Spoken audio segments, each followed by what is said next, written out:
त्रिसप्तगो दिवानाथो जन्मस्थश्च महीसुतः तस्य माता न जीवेत वर्षम एकं फलद्वयम्। जिसके जन्म कुंडली में तीसरे अथवा सातवें घर में सूर्य विराजमान है और जन्म लग्न में महीसुतः मंगल विराजमान है, निश्चित रूपेण जन्मा हुआ उस व्यक्ति के माता जो है 1 वर्ष से अधिक 2 पल भी जीवित नहीं रह सकती, उन्हें 1 साल के अंदर अंदर ही जाएगी, यह अर्थ हो जाएगा। 1 वर्ष के अंत तक वह चली जाएगी। मैंने बच्चा जब 1 साल का रहेगा उसी समय उसकी मौत, मां की मृत्यु हो जाएगी।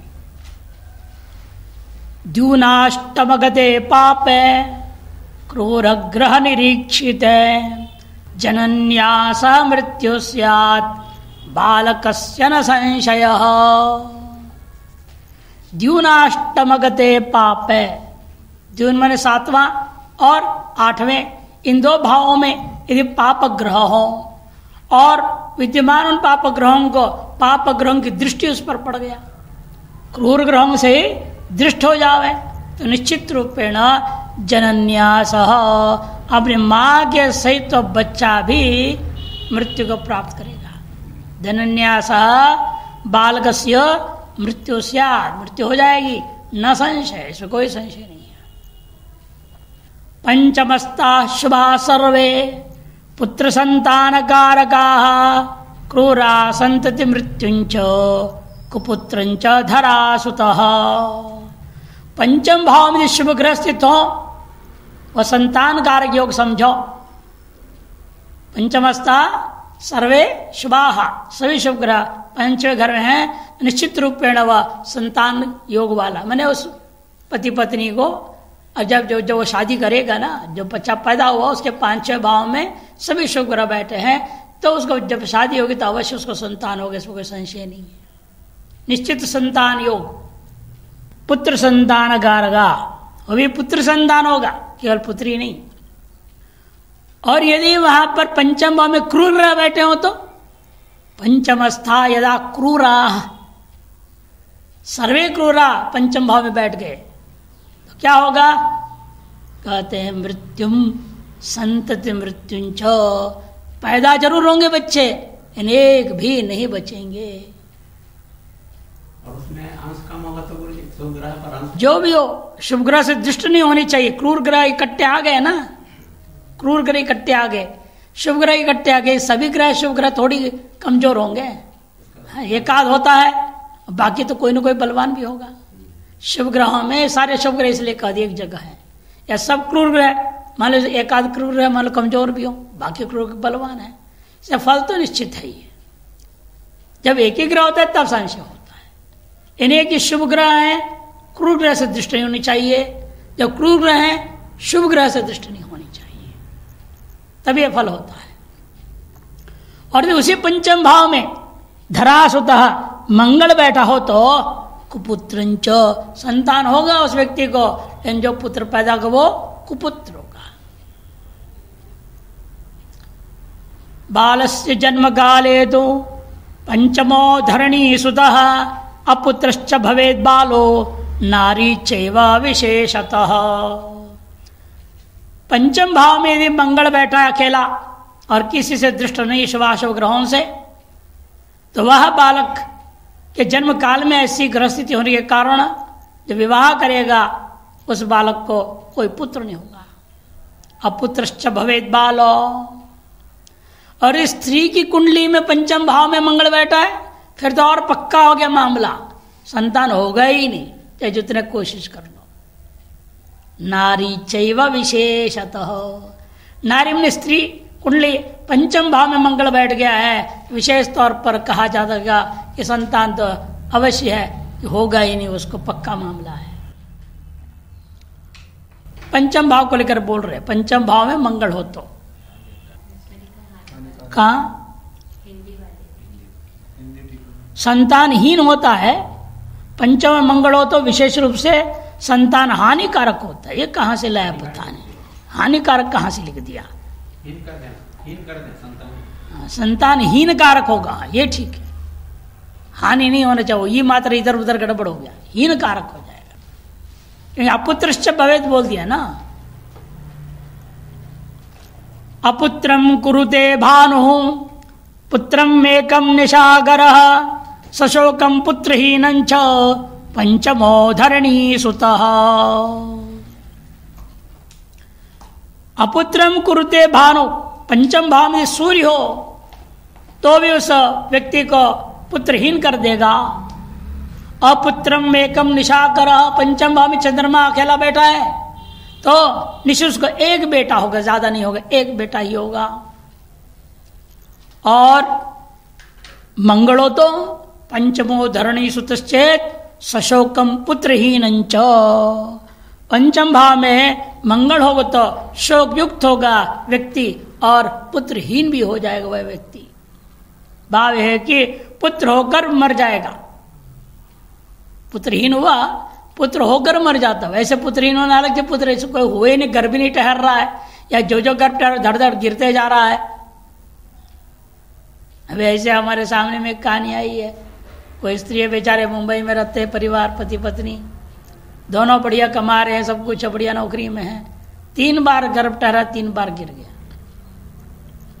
एक बार 3 महीने पे गिरा, एक बार 4 महीने पे गिरा, एक बार 7 महीने पे चलता। परेशान हो गए वो इधर उधर, जहां जहां जिससे पहली बार के बाद ही पूजा पाठ किया तो भी दूसरे बार नहीं ठहरा, दूसरे बार जिसरे जो वो सब किया तब भी तीसरे बार में भी ठहरा नहीं। तब लोग समझते हैं हमको पता नहीं क्या सुप्रीम कोर्ट मान बैठे, सीधा हम लास्ट में हमारे पास आता केस। सब जगह हार जाते तो अंत में इधर पहुंचते। तो हमने खैर देखते हैं, कोई बात है, दोनों की कुंडली का अध्ययन चल रहा है, अभी निश्चय नहीं किया है। तो इस तरह से घटनाएं होती है। तो ये पुत्रहीन होता है, ये तो पुत्र हो के मर गए इसलिए शोक युक्त तो अलग चीज है, पुत्र होना ही नहीं है एक अलग चीज है, दोनों भिन्न विषय है। यहाँ इसलिए पुत्रहीन और शोक भी कहा दिया ना, सब पुत्र उत्पन्न होकर के नष्ट हो गया, अतएव शोक युक्त हो गया। उच्चे वा यदि वा नीचे पंचमा शिखिखे चराः हाहाकारंच कुरुते पुत्र शोकेन पीड़ितः। उच्च राशि में अथवा नीच राशि में पंचम भाव में केतु हो तो, केतु पंचम भाव में है, और पंचम भाव में कौन सी राशि है? केतु की या तो उच्च राशि है या केतु का अपना नीच राशि है। वहां पर पंचम भाव में उच्च नीच राशि वाला होकर के केतु बैठा हो तो वह मनुष्य कहते शिखी खेचरा मने केतु ग्रह, शिखी कहते केतु, खेचर मने ग्रह, केतु ग्रह, खे मने आकाश, आकाश में चलने वाले सारे ग्रह कहाँ चलते हैं? आकाश में चलते रहते हैं। तो खेचरा वो भी शिखी खेचरा मने केतु ग्रह क्या करता है? पुत्र शोकेन पीड़िता और हाहाकारंच कुरुते, पुत्र के होना, उसकी मृत्यु होने पर शोक से संतप्त होकर के वह दंपति को हाहाकार मचा देता है। वो ऋतुरेतोप्यदृष्टं स्यात् यदि चैको न पश्यति अप्रसूतो भवेन्नापि बहुस्त्री परिणेत्रिकः।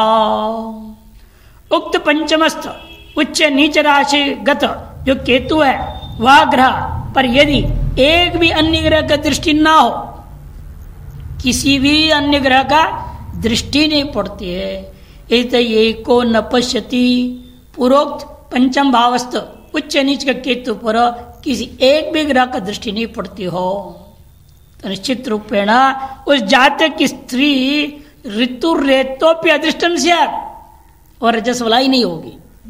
सवाल ही नहीं संतान क्या होगा?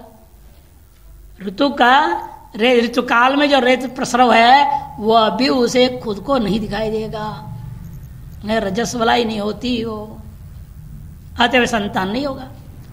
अप्रसूतो भवेत नापि बहुस्त्री परिणेत्रिक, ऐसे व्यक्ति बहुत सारी शादियां कर ले तो भी संतान नहीं होगा। जो जो औरत से शादी करेगा वो औरत में यही गड़बड़ियां निकलेगी, या तो रजस्वला ही नहीं होगी या रज इतना कमजोर होगा, वंध्या होगी, वो संतान होगा ही नहीं। बहु स्त्री परिणेत्री को पिसन, बहुत स्त्रियों के साथ विवाह कर लिया तो भी यही हाल होगा। दशरथ आदि शापग्रस्त थे, इस वजह से हो गए 3-3 शादी कर लिया, संतान हुआ ही नहीं। क्या सब बंध्या ही थे? कितनी कितनी शादियां लोगों ने की है, कहानियां बहुत है पुराणों में, संतान नहीं है। और संतान के चक्कर में अनेक शादी करते थे,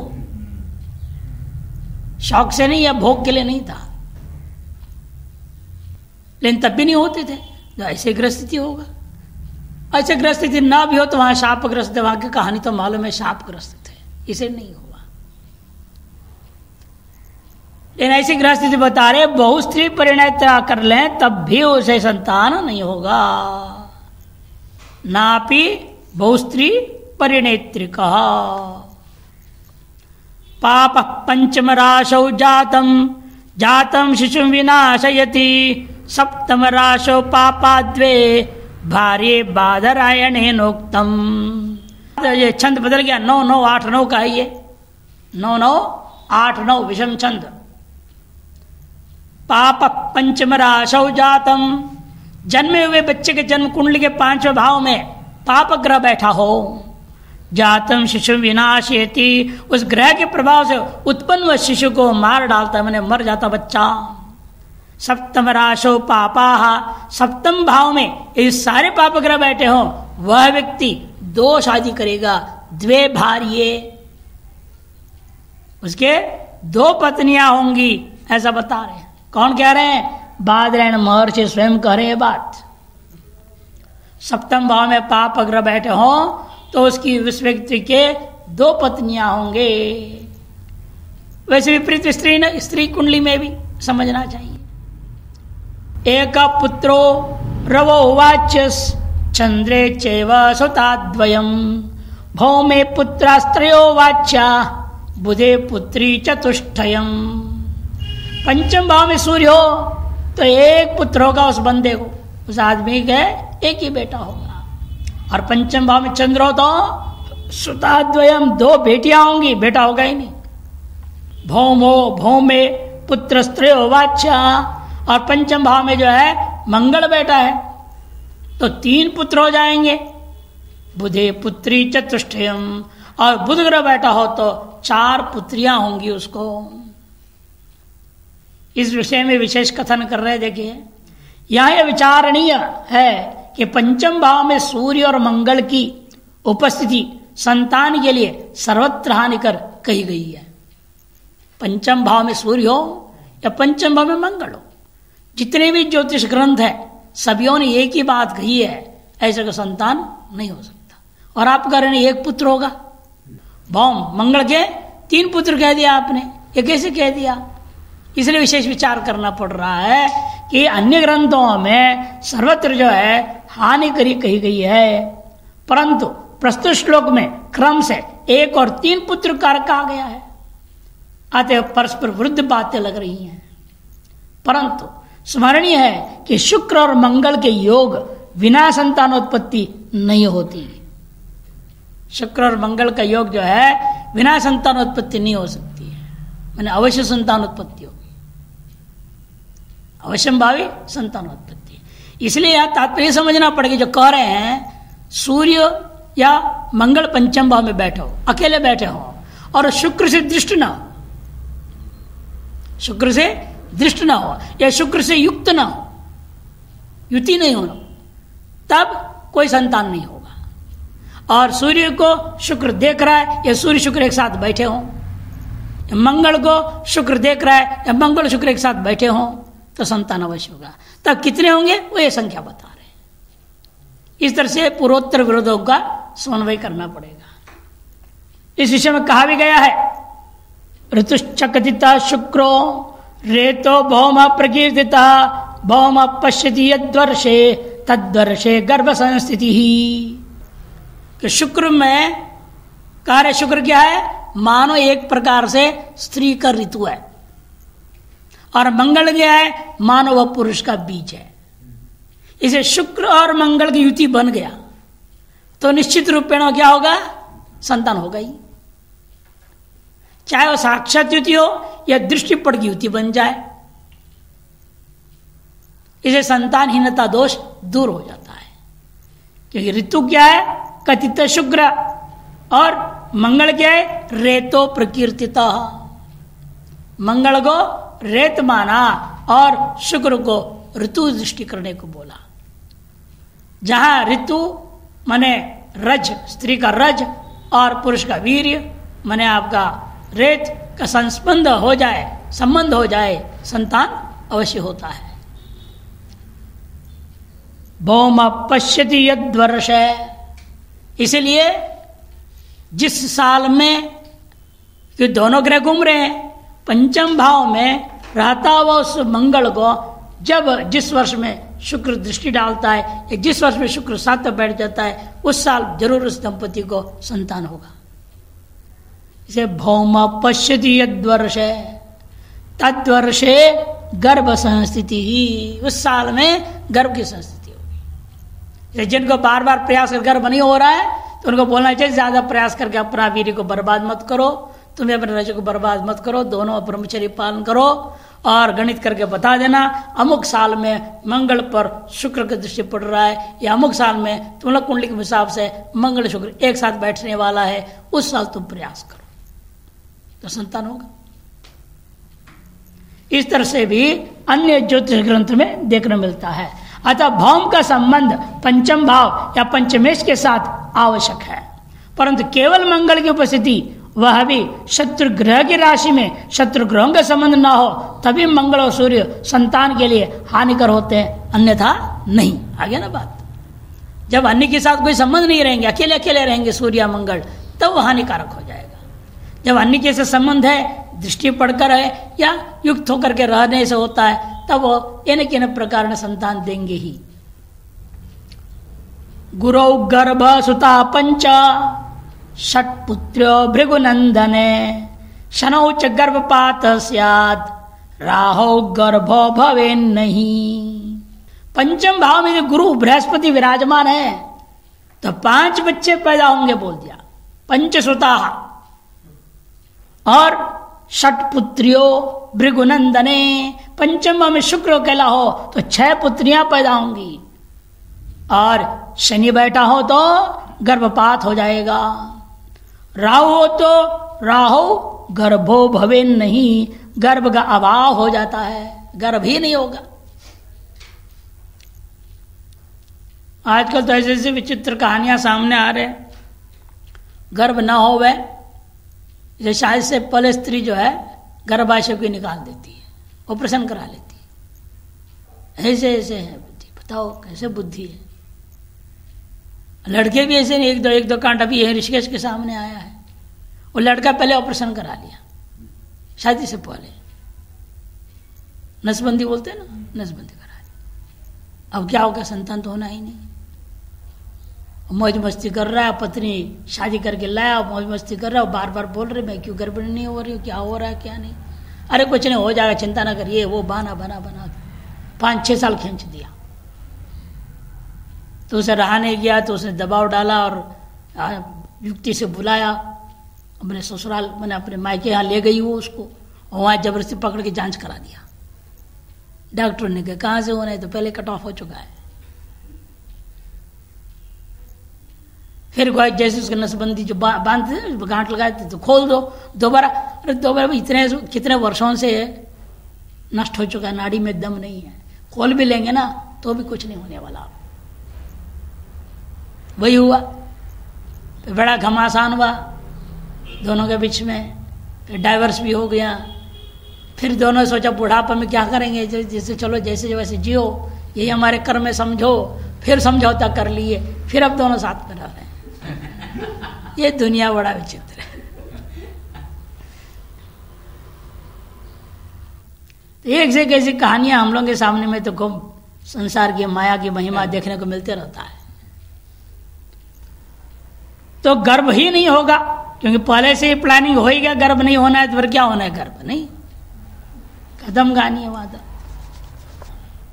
सुतस्ताने द्विपा पौवा त्रिपापाश्चात्र संस्थिताः तदा स्त्री पुरुषो वंध्यौ विज्ञेयो सुत वीक्षिते।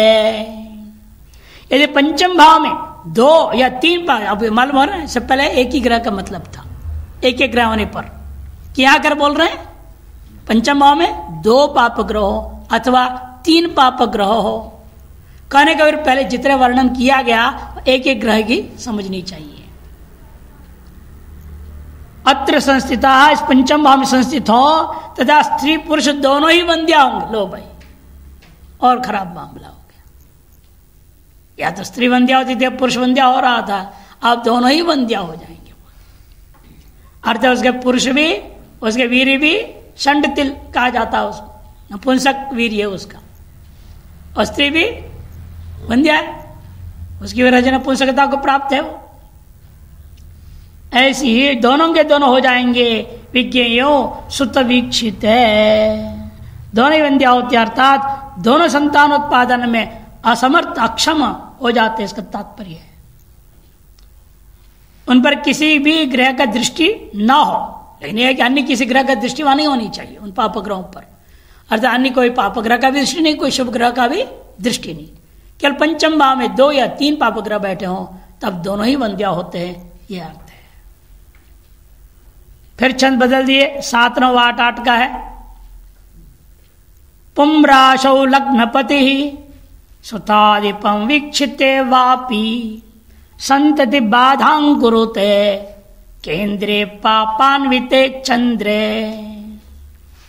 पुम राशियों में यदि लग्नपति बैठा है, लग्नेश पुरुष राशि मने 1 3 5 7 9 11, ये सब क्या है, पुम राशियां हैं।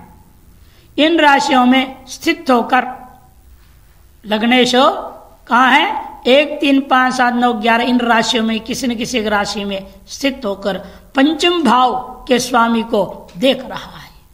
वीक्षते वापि सुताधिपम, सुताधिप बने पंचम भाव का अधिप बने स्वामी, उसको देख रहा है। उस स्थिति में संतति बाधां कुरुते, तथा पाप ग्रह आगे ग्रह पापान्विते चंद्रे, अथवा दूसरा योग क्या है, पाप ग्रह से युक्त चंद्रमा हो केंद्र में, केंद्रे पापान्विते चंद्रे वा।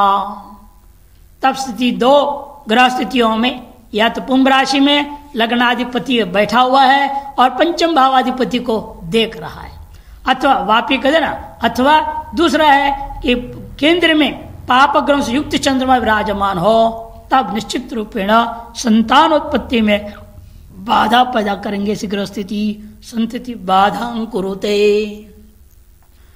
अर्थात उस लग्नेश का भी उपाय करना पड़ेगा और चंद्रमा के भी उपाय करने पड़ेंगे, तब जाकर के संतान होगा। बाधा है लेकिन असंभव नहीं है, बाधा की निवृत्ति करो, संभव है। लग्नात् पुत्र कलत्र भे शुभ पति प्राप्ति अथवा लौकिते चंद्राद्वाय संपदस्ति तयोज्योन्यथा संभव। लग्नात् पुत्र कलत्र भे शुभ पति, 10 है ना पहला पाद में, तो 10 9 विभाग में आ रहा है।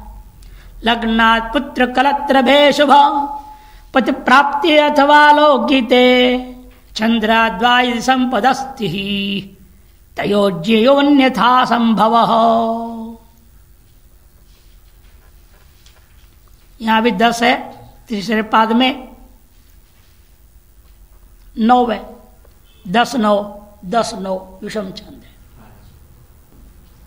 आर्या लग्नात् पुत्र कलत्र भे शुभ पति प्राप्ते, कहते देखो लग्न से या पुत्र कलत्र के, पुत्र माने पंचम, कलत्र माने सप्तम, लग्न से अथवा चंद्र से पंचम और सप्तम भाव पर किसी शुभ ग्रह अथवा भावेश की दृष्टि पड़ी हो तो पंचमेश की पंचम पर और सप्तमेश की सप्तम पर दृष्टि, पंचमेश रह रहा है 11वें में तो पंचम पर दृष्टि पड़ेगा, या सप्तमेश रह रहा है प्रथम में, सप्तम भाव में दृष्टि पड़ेगी। अर्थात सब पंचमेश का पंचम भाव में दृष्टि, सप्तमेश का सप्तम भाव में दृष्टि पड़ा हो तो चंद्राद्वा यदि चंद्राद्वा लगनात् लो या चंद्राद लो, पुत्र कलत्र भे, पंचम और पुत्र कहते पंचम भाव को, कलत्र कहते सप्तम भाव को, पत्नी भाव, छाया भाव। तो चंद्र से पंचम और सप्तम भाव पर किसी शुभ ग्रह अथवा भावेश की पंचमेश की पंचम पर, सप्तमेश की सप्तम पर दृष्टि हो या युति हो तो क्रम से क्या होगा, संतान एवं स्त्री प्राप्ति का योग समझना चाहिए। पहला में संतान प्राप्ति का योग है और दूसरे में स्त्री प्राप्ति। यदि पंचम भाव को लेकर है तो संतान प्राप्ति होगा और सप्तम भाव को लेकर है तो पत्नी प्राप्ति होगी उसको। इससे भिन्न स्थिति में क्या होगा, पुत्र स्त्री का अभाव हो जाएगा। तयोर जेयो अन्यथा संभव, मैंने अन्य प्रकार में ये जो बताया गया ग्रह योग, इससे भिन्न ग्रह योग होगा तो उसको न पुत्र होगा न उसे शादी होगी, पत्नी भी नहीं मिलेगी, खोजते रह जाएगा जिंदगी भर, एक भी नहीं मिलेगी। कईयों की कहानी ऐसे होती है, जिंदगी भर खोजते रह जाते हैं, कुंडलियां मिलान करते रह जाते हैं, शादी नहीं होती, परेशान रहते हैं, बहुत कोशिश करते हैं, पूरा सेटिंग भी पिटा देते हैं, कई बार लगता है बस हो ही गया, होते होते काम बिगड़ जाता है, कोई न कोई बहाना बन जाता है। जैसे दिल्ली में एक कहानी है, और सारे बढ़िया बात हो रही थी लड़का लड़की का बीच में, और लड़का 40 उम्र का है, लड़की 36 उम्र की है, बढ़िया बात है, चलिए अब हम तो इतना लेट हो ही गए, चलो कर ही लेंगे, क्या करना है, बोलते बोलते पता नहीं क्या हुआ कि उन्होंने कहा ठीक है अमुक तारीख को रोका रख लिया जाए कार्यक्रम सगाई का। वो बोले तो गंजा है, मैं तुमसे नहीं करूंगी। अरे एक साल से तेरे को गंजापन नहीं दिखाई दिया क्या, एक साल से घूम रही फिर रही साथ में, खा रही पी रही उठ रही बैठ रही है, और एक साल उसको गंजापन नहीं दिखाई दिया था। बड़े विचित्र देख लो कहानी। तब मैंने उसको वही कहा, देखो हमारे यहाँ ज्योतिष में लिखा है जिंदगी भर कोशिश कर नहीं मिलेगी, तेरा ग्रह ऐसा ही है, तेरा ग्रह ऐसा ही है, नहीं तो अंतिम मिनट में से कैसे बोल सकती हो लड़की।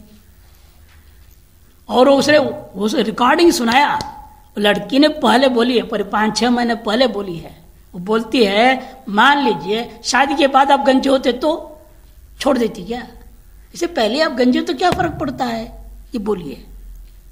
और अंत में रिजेक्ट करने के लिए बहाना ढूंढ लिया, तो गंजा ऐसा नहीं करती, बताओ। 6 महीने पहले ऐसे बोली हो ना, फिर क्यों बोले, अरे क्या कर ट्रांसप्लांट, हेयर ट्रांसप्लांटेशन, दिमाग में ट्रांसफर सही है, वो कुछ चलने वाला नहीं, सब गाड़ियां नहीं चलती है ऐसे, कुछ भी कर लो, नहीं होना योग है ही नहीं तो क्या करेगा, ऐसे ग्रह योग वाले के साथ मिलना ही नहीं है। इसलिए कहा दिया कि विपरीत हो तो संतान, और संतान की प्राप्ति आते हुए न पत्नी की प्राप्ति हो सकती है उस व्यक्ति को। यदि कन्या राशि में सूर्य हो तथा मीन राशि में शनि हो, अगला श्लोक है, दोनों मिलाकर के एक ही श्लोक ने दिखाया है, 382 और 383 में, ये 4-5 स्तर से ले रहे हैं। पातो नोदयगे रवौ रविसुते मीन स्थिते दारहा पुत्र स्थान गतश्च पुत्र मरणम पुत्र अवनेर्यच्छति। ये भी 10-9 का ही है, 19-19 अक्षर वाले, वही आर्या छंद का ही है। पातो नदयगे रवौ, पातो नदयगे रवौ माने कन्या राशि में सूर्य बैठा हुआ है, तथा रविसुते मीन स्थिते, मीन राशि में रविसुत माने शनि विराजमान है, वह जो है स्त्री घातक था रहा, शादी हो भी जाए, पत्नी मिल भी जाए तो भी वो टिकेगी नहीं, या तो मर जाएगी या कुछ न कुछ कांड होकर भाग जाएगी, किसी और के साथ चली जाएगी। रायवाला में घटना घटी थी, एक पंडित था, शादी हुई, 2 लड़का 1 लड़की भी हो गया, 3 बच्चे हैं, ये सब होने के बाद उसका दिमाग घूम गया और मुसलमान की शादी करके भाग गई। ऐसी घटना है, क्या करेंगे आप, कौन रोक पाए, ग्रह तो ग्रह अपने समय पर चाल दिखा दिए। ऐसे गौर ब्राह्मण कन्या थी ना, चम्मार से शादी कर ली। ऐसी ऐसी घटनाएं होते हैं, ग्रह नचा देते हैं। और पहले ऐसे लग रहा था, कल्पना भी नहीं कोई कर सकता था उसका, तो कन्या ऐसे करेगी, लेकिन एकदम हो गया, घूम गया मामला। समगोत्र समराशि निषेध है ना, संपाद में निषेध है, कर लेते लोग आजकल, तो सब कलयुग है, सब चल जाता है। पुत्र स्थान गतश्च पुत्र मरणम, और यदि पंचम भाव में मंगल हो तो अवनेर पुत्र, अवनी का पुत्र माने पृथ्वी का पुत्र कौन है? मंगल ग्रह। मंगल ग्रह यदि पुत्र स्थान में विराजमान है, मैंने पंचम भाव में स्थित है, तो उसके पुत्र हो भी जाते हैं तो वो पुत्र मर जाएंगे। अवनेर पुत्र, पुत्र स्थान गतः पुत्र मरणम यच्छति, ऐसा अनुभव। अवनी सुत माने पृथ्वी के पुत्र भौम मंगल पुत्र भाव में बैठा है, पंचम भाव में बैठा है, तो उस व्यक्ति शादी होगा, पत्नी मिलेगी, बच्चा भी होगा, लेकिन बच्चा टिकता नहीं है। लग्ने द्वितीय यदि वा तृतीय विलग्न नाते प्रथम सुत स्यात् तुर्य स्थित्यस्मिंश्च सुतो द्वितीय पुत्री सुतो वेति पुरः प्रकल्प्यम। ये भी छंद भिन्न हो गया,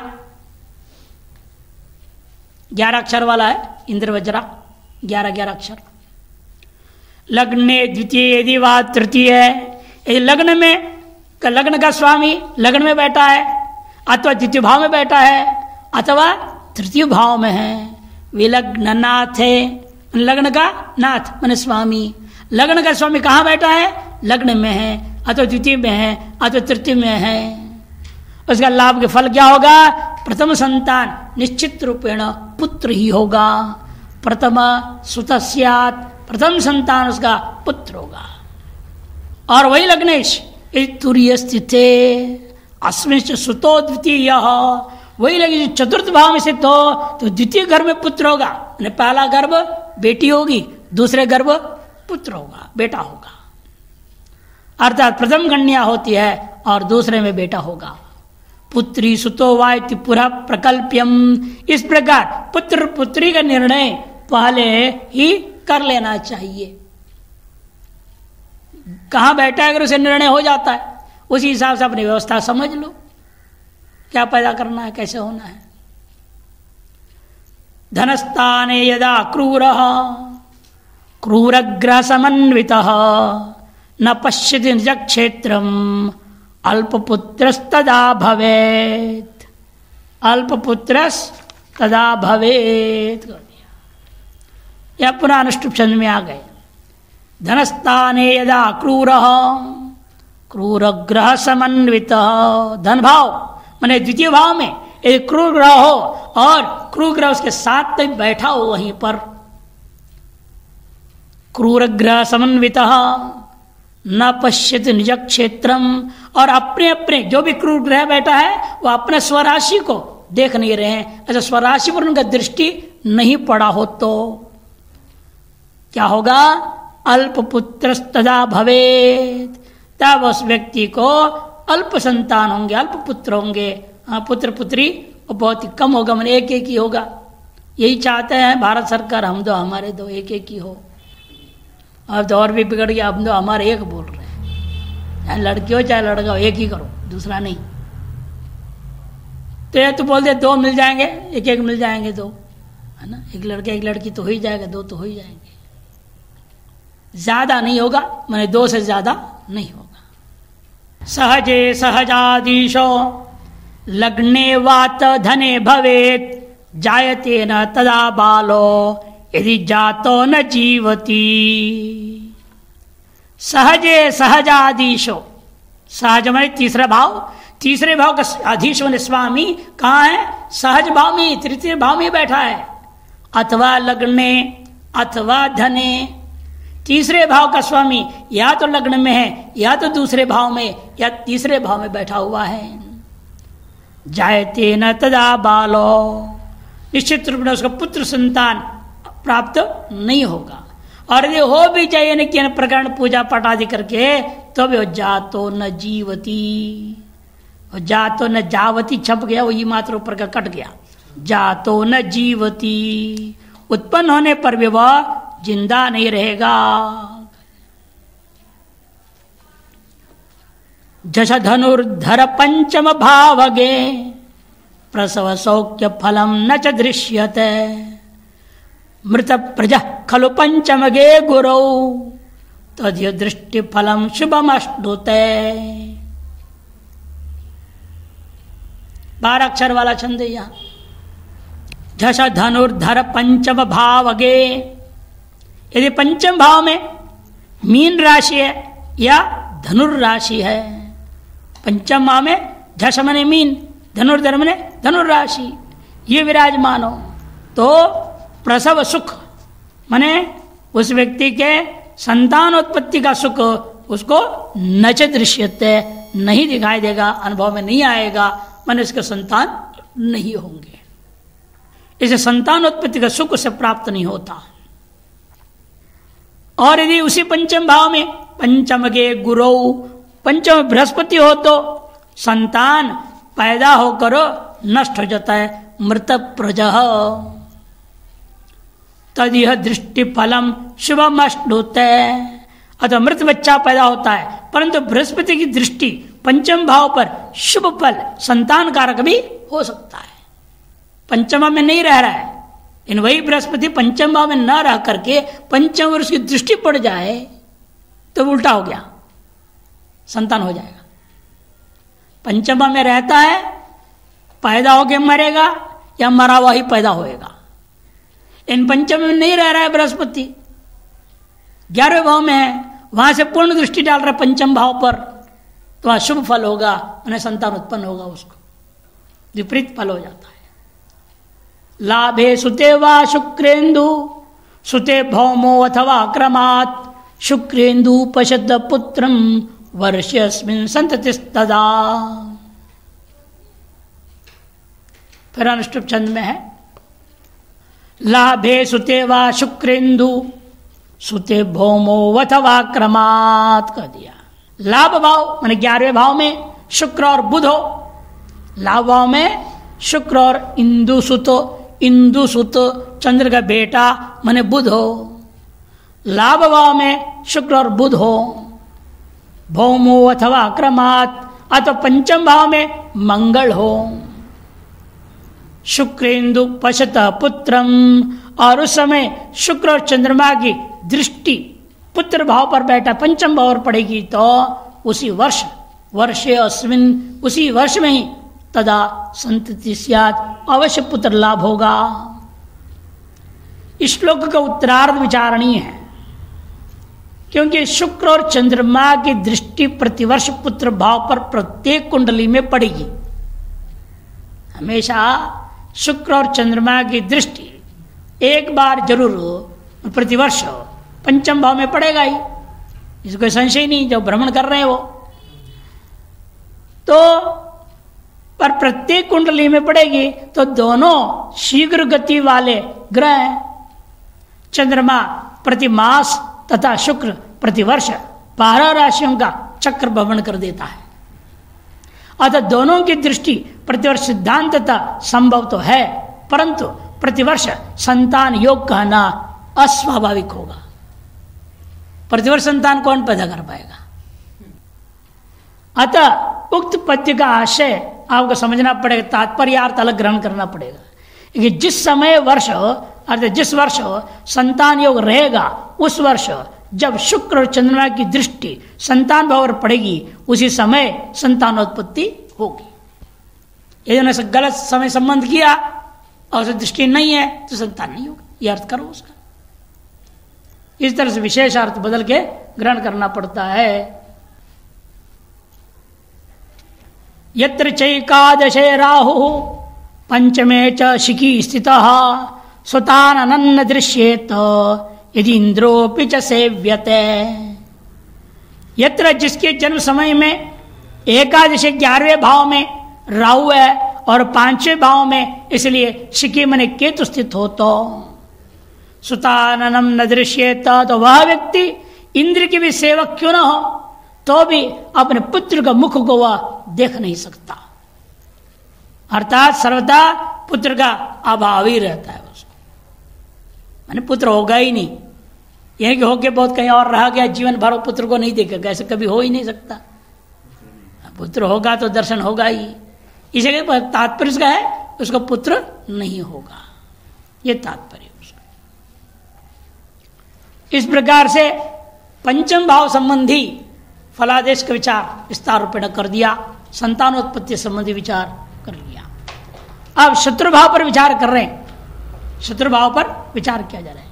षष्ठे क्रूरा नरं कुर्यो शत्रुपक्ष विवर्जितम सौम्या षष्ठे महारोगान षष्ठश्चंद्रश्च मृत्युदः। छठे भाव, इसका नाम क्या है? शत्रु भाव।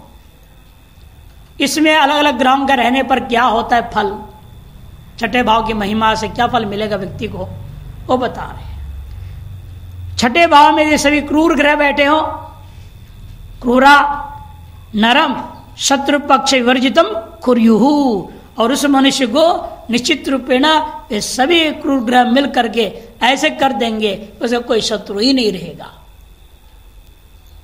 ऐसे योग में पैदा हुआ व्यक्ति का कोई शत्रु ही नहीं हो सकता। सभी पाप ग्रह क्रूर ग्रह छठे भाव में बैठे हैं।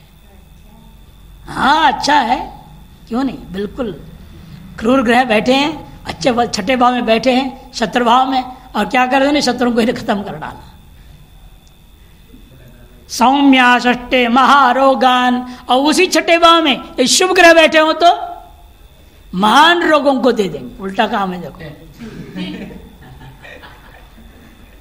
सौम्या षष्ठे महारोगान षष्ठ चंद्रश्च मृत्युदा, और चंद्रमा अकेले बैठे छठे भाव में, और तो सीधे ही उसका वो मृत्यु कारक हो जाता है, व्यक्ति के मृत्यु का कारक बन जाएगा। एक ही श्लोक बोल दिया छठे भाव के लिए, ज्यादा बोल ही नहीं रहे, सप्तम भाव में चले जा रहे हैं। इस पर फिर कल ही देखते हैं।